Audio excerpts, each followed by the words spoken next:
రంగారెడ్డి జిల్లా Shamshabad Meta Mind Academy private junior college ragging కలకలం రేపింది.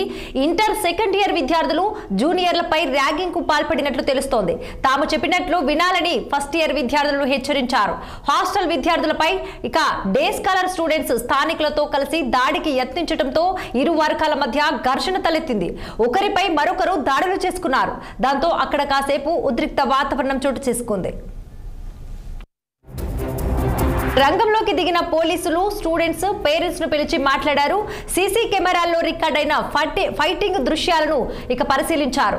విద్యార్థుల తల్లిదండ్రుల ఫిర్యాదు ఆధారంగా చర్యలు చేపట్టనున్నట్లు వారు తెలిపారు. ఇక అయితే విద్యార్థుల మధ్య జరిగిన ఫైట్ విజువల్స్ ను పోలీసులు కాలేజీ యాజమాన్యం గోప్యంగా ఉంచడంతో తల్లిదండ్రులు భగ్గుమంటున్నారు. ఇదిలా ఉండగా అటు వార్డెన్ వైఖరిపై పలు ఆరోపణలు వెలువెత్తుతున్నాయి.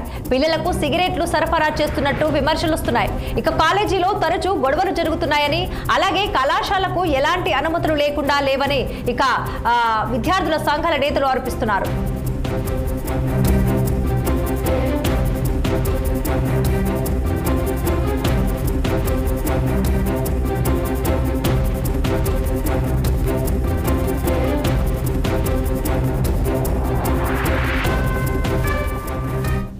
రంగారెడ్డి జిల్లా Shamshabad Meta Mind Academy private junior college ragging కలకలం రేపింది.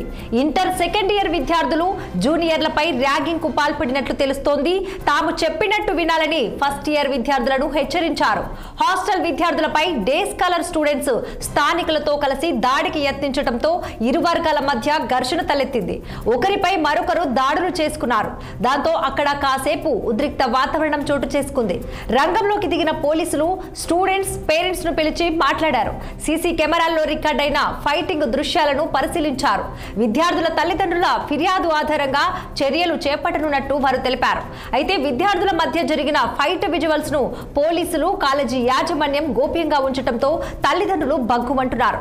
ఇదిలా ఉండగా అటు వార్డెన్ వైఖరిపై పలు ఆరోపణలు వెలువెత్తుతున్నాయి. ఇక పిల్లలకు సిగరెట్లు సరఫరా చేసినట్లు విమర్శలు వస్తున్నాయి.